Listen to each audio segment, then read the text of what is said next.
things also gives me a chance to use my own technology, which makes it a little easier to be able to share and things like that, okay?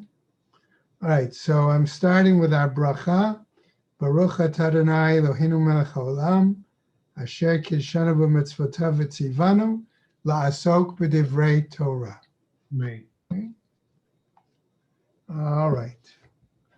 We've been started last week, a section that the author of the Sefer HaChinuch, the book of Mitzvah education, was focusing on the mitzvah of what we might call Lashon Hara, not saying Lashon Hara, okay? He based that on one pasuk from Kedoshim, and the pasuk again was, you shall not go about as a talebearer. And in reviewing, okay, that very quickly, we said, why did he choose that verse? Because of the idea that the Rachel, the word in Hebrew, also was the word for a peddler. And the idea was that the peddler would hear go from house to house. He would hear certain Lashon Hara, certain slander or gossip about one person, okay? And would he share that in the house then of the person about whom it's spoken or not, okay? And that was our suggestion as to why he chose that verse to be the foundation pasuk, the foundation verse for this particular mitzvah. Okay. We then went on, okay, to show some examples of that in regards to other places where the Chachamim in the Talmud refer to. And in particular, we pointed out that his use of the term slander, okay, was significant. It's more than just gossip. Okay? And we said that the sages also had a concept of what they called avak lashon hara, the dust or indirect gossip or slander. And the implication of that was that one had to be concerned particularly about what it not only did to somebody's reputation, because we saw that in the Gemara Arachim, there was a source that said in Israel, in the land of Israel, that talk about persons kills 3 people. One who tells the slander, one who accepts it, and about whom it's told. Okay? And from that, we saw that the sages of the Talmud cited a verse, death and life are in the power of the tongue. Okay? And so, based on that idea, this concept of avak lashon hara, dust of lashon hara, of slander, implied you needed to be sensitive to the person's background, to their feelings, okay? And this is a sort of where we left off, seeing that the Gemara tells a number of stories, okay? For example, our rabbis taught in the Baba Metzia, he who wounds the feelings of a ger, of a proselyte, transgresses 3 negative injunctions, and one who oppresses him infringes 2. Okay? Or another example, Rabbi Nathan taught, do not taunt your neighbor with a blemish. Says the proverb, for example, if there's a case of hanging in a man's family record, don't say to him, hang this picture on the wall or hang up this fish. In other words, by using that kind of language, it may remind the person of a bad incident in their own history and their own family and cause them discomfort and unhappiness. So here too, this is what the author of Sefer HaChinuch was adding, so to speak, what we'll call another layer to the mitzvah.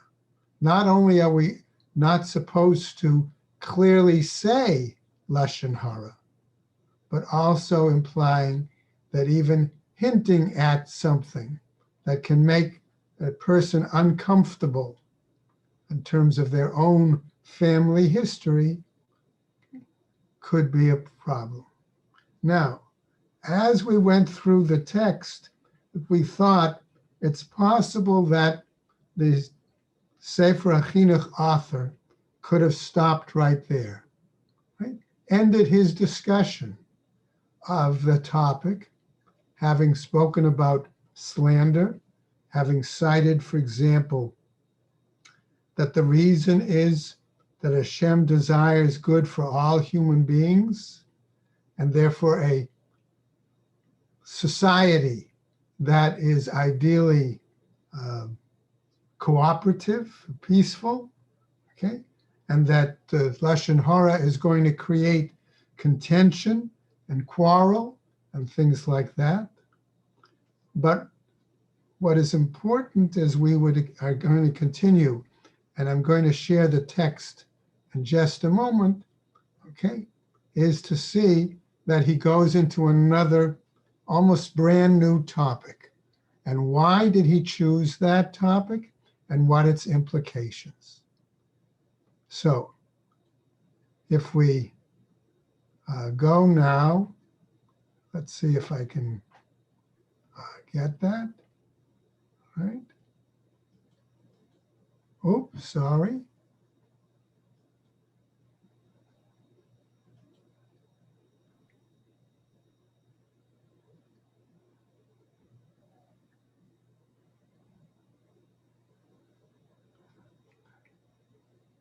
Okay, I must have clicked on the wrong item.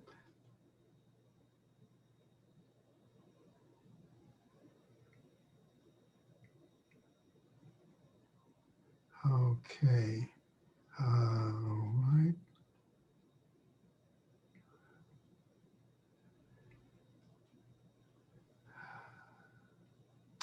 Hold on a second.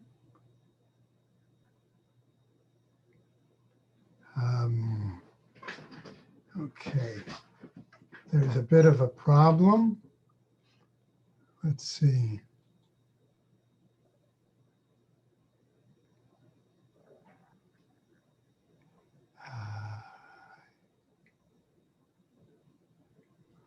Okay.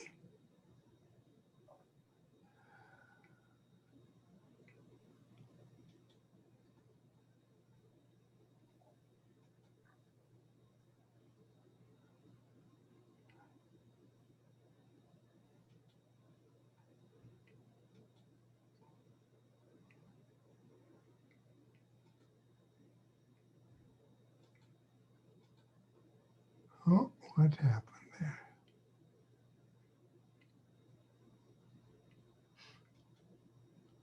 Okay, can you see this material?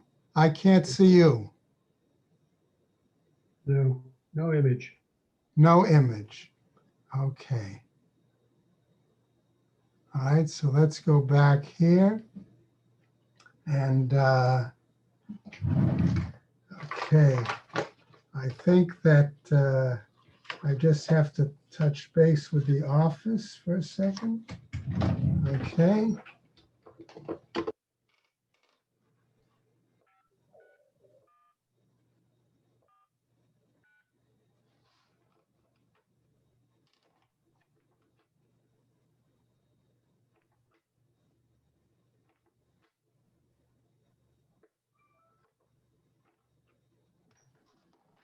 On.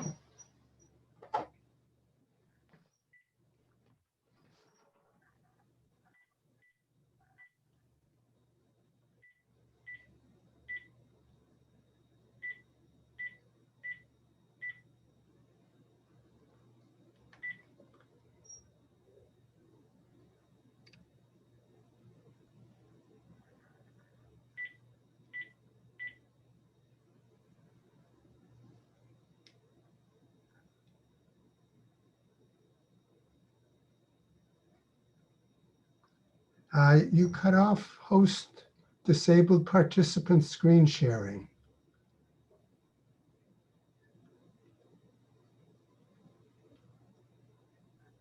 Okay, thank you. Okay, so hopefully in a moment they will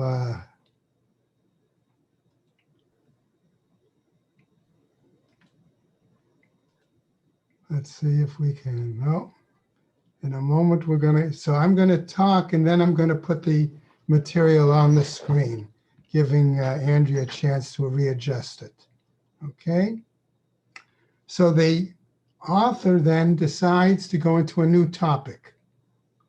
And he tells us that basically because of this prohibition, all right, one would get, if they violated, the normal punishment of flagellation, of lashes, but not the death penalty. Then he, however, proceeds, okay, to tell us that that it is possible to have a situation, okay, where one can require the death penalty. And we're going to see it right now. Okay, so now you should see on the screen, right? All right, and let's go to this paragraph here where he tells us this information.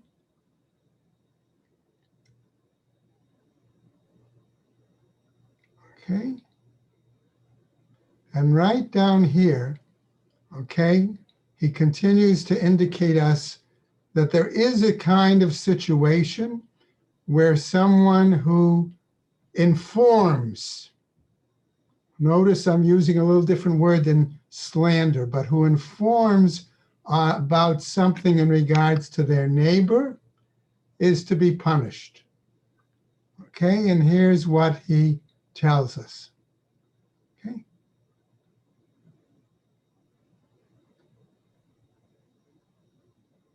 Okay.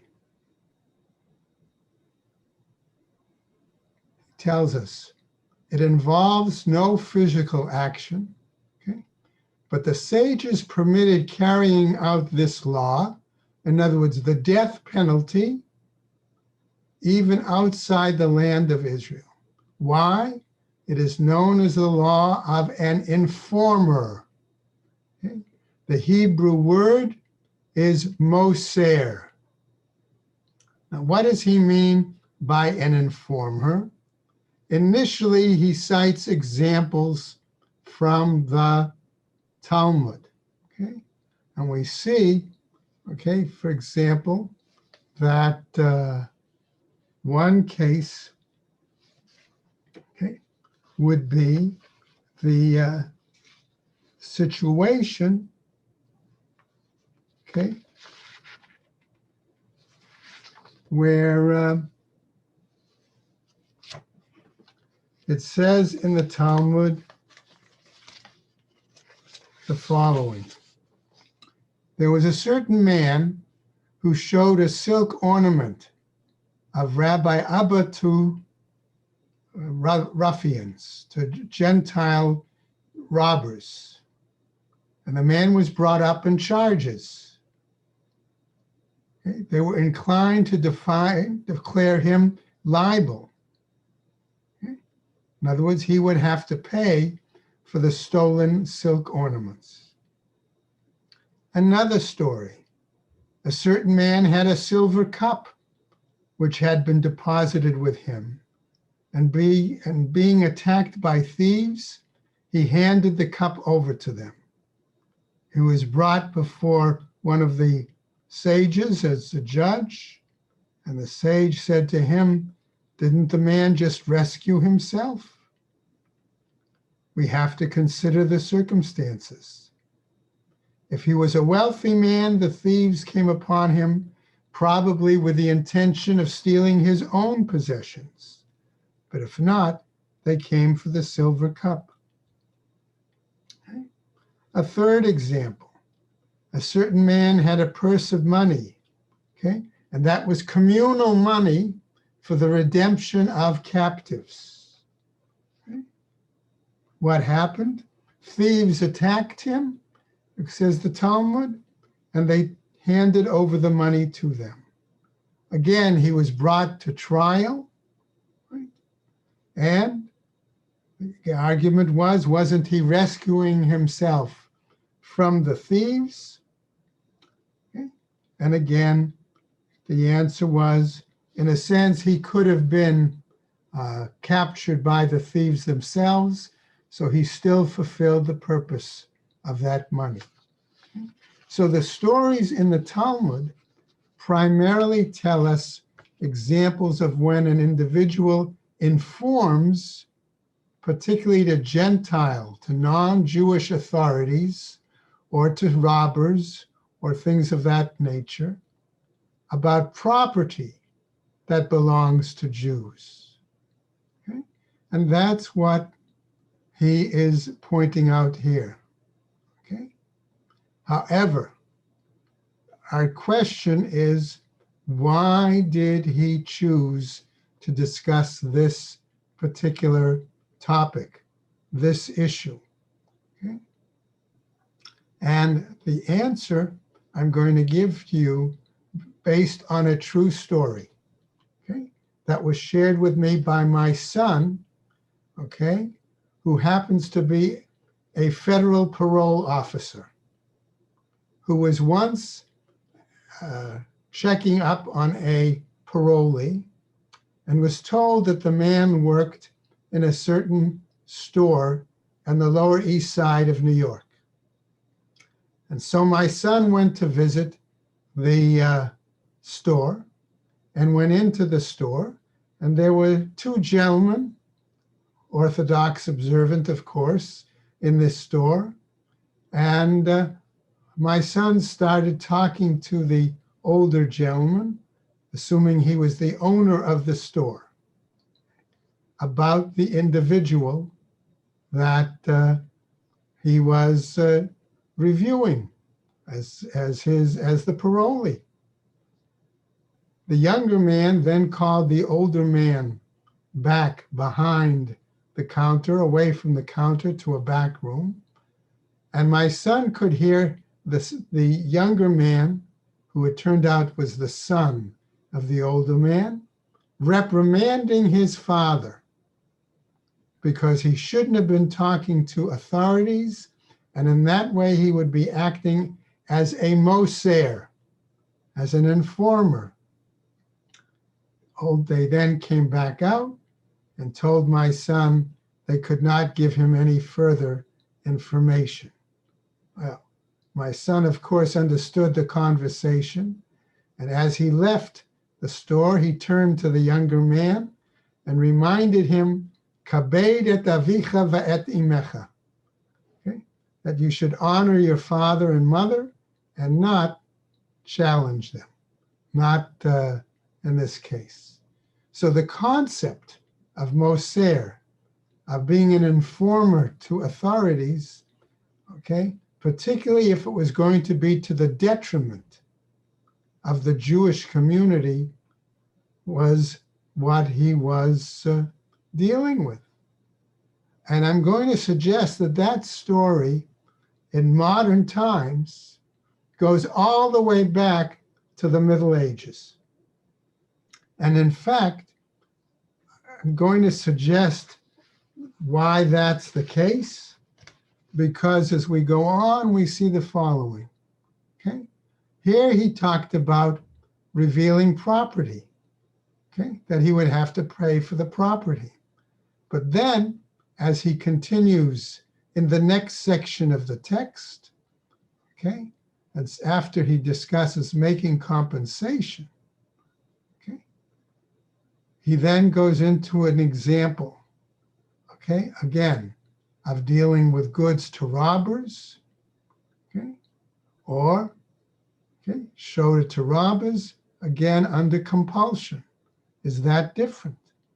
So if it was being under force, under compulsion, and the person handed it over, Okay, there at least is some room for leniency. But what if it was done, as I said, to the detriment of the Jewish community? Okay? And what we know, okay, is that the author of Sefer Chinuch, remember we said was part of the Sephardic community in Spain. And there is a long history in Sephardic halachic literature regarding this issue of the Moser, people who would inform on Jews, okay, and as a result, cause extreme problems for the Jewish community. This goes all the way back, for example, to 1089, when the famous halachic authority, Rabbi Isaac Alfazi, the Rif, had to leave his native home of North Africa and flee to Spain. But other examples, okay, came about. Maimonides, for example, refers to it under the laws of chovel umazik, one who causes injury or causes damages. And then what's interesting is that throughout various communities in Spain, we know that the local Jewish community had its own courts. And they even at times had the authority, given the agreement of the local duke or even of the king, to carry out the death penalty. Now that seems strange to us, but there are examples cited in 1363 from the community of Tudela, in 1379 from the community of Castile, France, in 1391, okay? And later, after that, there are a number of important responsa, rabbinic letters, right, of halachic decisions written by Rabbi Isaac ben Sheshet, okay, and also by the Rosh, Rabbi Asher ben Yechiel, justifying the idea that one could put to death an informer against the Jewish community. Now, when later medieval authorities questioned that responsa, okay, of the Rashba, Rabbi Shlomo ben Aderet, it was supported even in the Ashkenazic community by Rabbi Meir of Rothenburg. Okay? So I'm suggesting to you that because the author of Sefer HaChinuch was from the Sephardic tradition, and he was reflecting various incidents that took place in reality in the early and Middle Ages in these Sephardic communities about individuals that were informers. That's why he included it here in this section, okay, and began to discuss it in some detail. Okay? So let's look on the next page, and we see that to be the case, okay? Because we see here, okay, another example, okay? Again, for the most part, he talks about revealing property. What if it's done without compulsion? Notice he says he is punishable by death and the obligation to pay. Now, from the time of the Talmud, we have a general rule, cum lamid mine. Basically, that tells us whatever is the more severe punishment, that is the one the Beit Din is supposed to apply. Okay? So how can he say here in this case that such a person who informed, who gave over property of another Jew willingly, both has to pay and is subject to the death penalty? Again, he cites examples, okay, from the Talmud, right, and in other cases, right, and at times, okay, that this shows how the issue was. Let's look at one case. Rav Kahana, right, says the following story in the Talmud. There was a certain man who wanted to show the straw of his fellow to robbers. He came before Rav to ask him. Rav told him, do not do so. In other words, he warned him, but the other did not listen. In other words, having been warned against doing the act, and he still went ahead and did it, he could be punishable. Okay? What happened, says the story? They killed him. Okay? Now, said Rav to Rav Kahana, now we have a Persian government, and they are strict about shedding blood.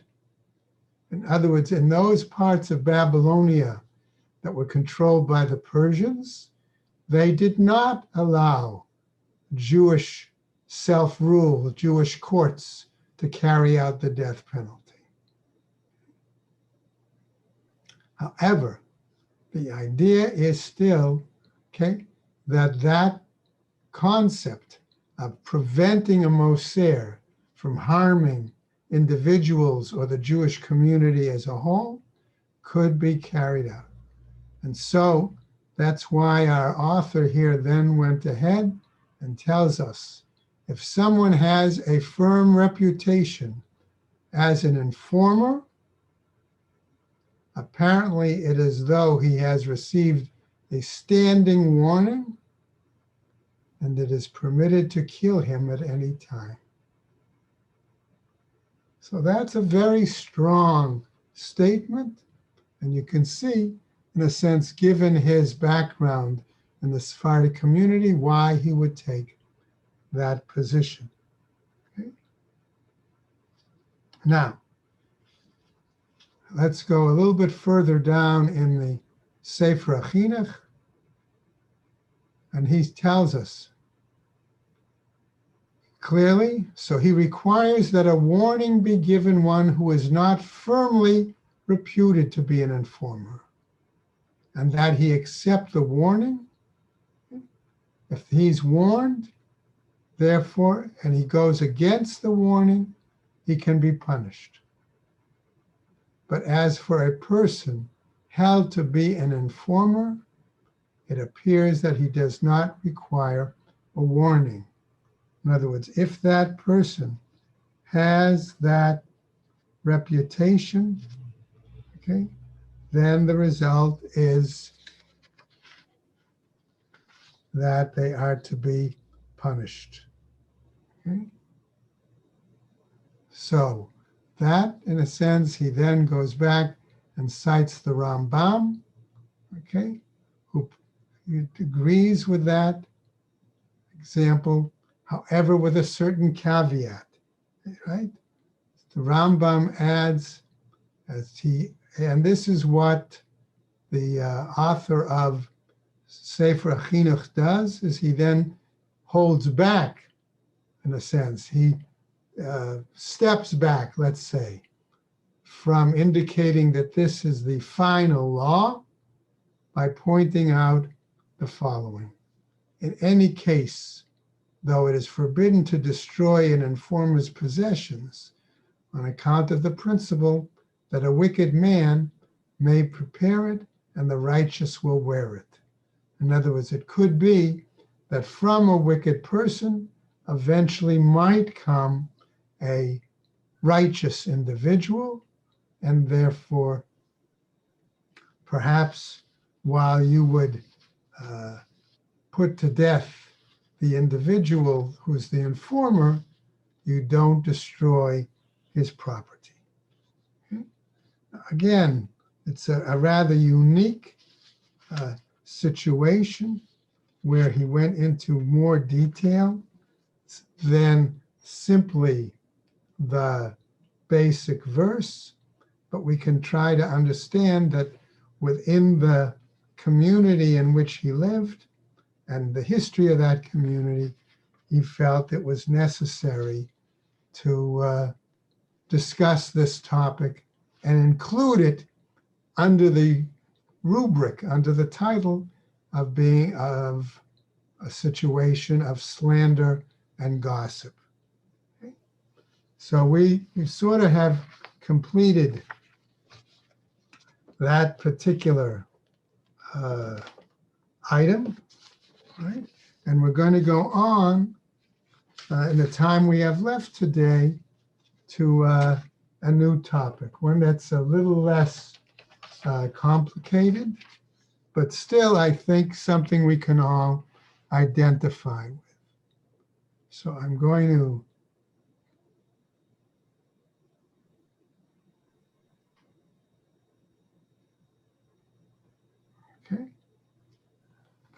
should go to our next item.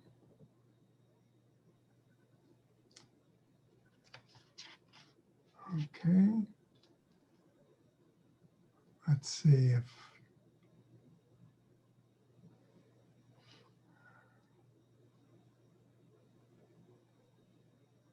okay.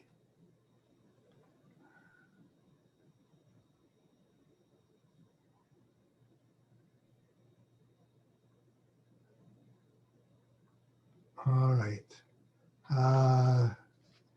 Okay, what I'm going to do is I'll start it, and then next week we'll have the text. Okay, I'm not sure why it's not there with the others. Okay, so I'm going to stop sharing for now.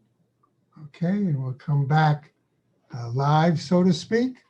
All right, and explain where we're headed with the next topic. Right? Torah tells us, right, in the Sedra of Shlach, okay, a concept that we're all familiar with in terms of a Jewish garment. Okay, that garment is called a garment with fringes. Call it a talit, call it a cloak, the way it's used sometimes in the Talmud. Okay. And so the verse that our author is going to choose this time is a verse again from the book of Numbers, okay, chapter 15. And this is what the verse basically says. Okay. It talks about the following. Just a second. Okay.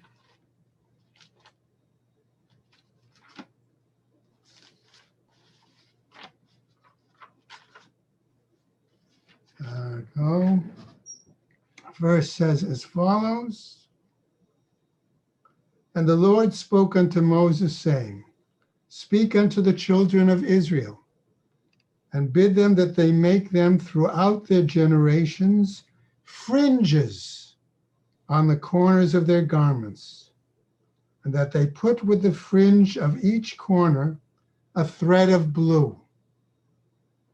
And it shall be unto you for a fringe, that you may look upon it, and remember all the commandments of the Lord, and do them, and that ye go not about after your own heart, your own eyes, after which you used to go astray.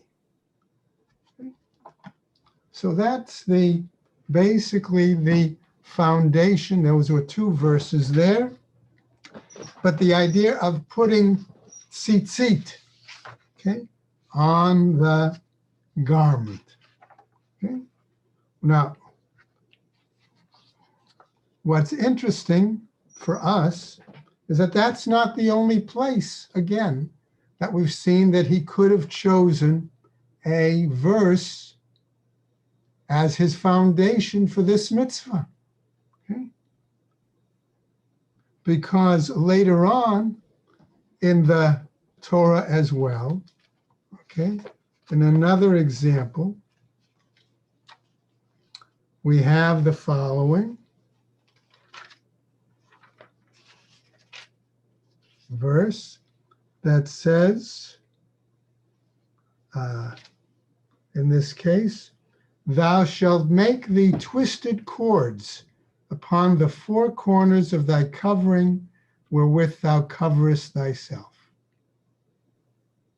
So there's a verse in Deuteronomy, in Dvarim, that also seems to refer to tzitzit.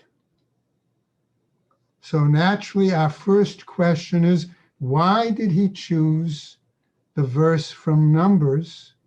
Was it because it's more general? Okay. Or was it because of the fact that it had certain connections to the verse that follows to share with us a particular message? So I'm just going to point out, as we are going to just introduce this topic, the following ideas. Number one, if it says to take a garment and put fringes on it, right? How big must the garment be? That would be one question. The second, the verse doesn't say an age. At what point is an individual required to wear this garment? Number three, when is the person required to wear the garment? During the day, at night, both? Okay. What's the garment made of? Could it be made from any material? Okay. And therefore all garments must have this fringes? What other aspects? So we're going to see that he took the verse that we said initially from Numbers, from Bamidbar, connected it with the verse from Devarim, and gives us the first answer. And that is that the garment has to have four corners. Okay? So a garment without four corners need not have fringes. But what about a garment with more than four corners? Okay. Or let's take an example. Okay, let's say you have a scarf, right? It's kind of scarf. Might it have four corners? Yes. Does it need fringes? Let's take another garment. If we call it a serape, right? A kind of garment that goes over one's head. Okay. Does that need four corners? Does that have requirement for fringes? So we're going to look next time at the text of the Sefer HaChinuch and clearly then be able to clarify what laws there are based on the combination of these two sources. Right?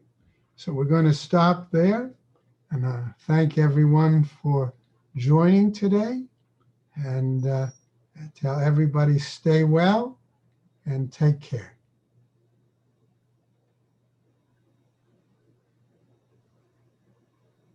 Ken, Rabbi, Yeah.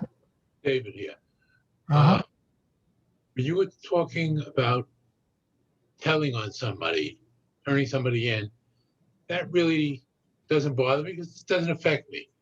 When you're talking about Lashon Hara, that's something that's very, very hard to avoid. But there are no real penalties for it today. And how do you find a limit on it? Okay, I would say there can be a penalty for Lashon Hara based on the idea that if one is perceived as consistently involved in that act, what's going to happen? Right? You're going to no longer be accepted within that community. So it begins again to reflect what he said earlier, that part of his goal, or the rationale that he gave at the outset for prohibiting it was clearly the idea that the community should be able to live without contention. Okay.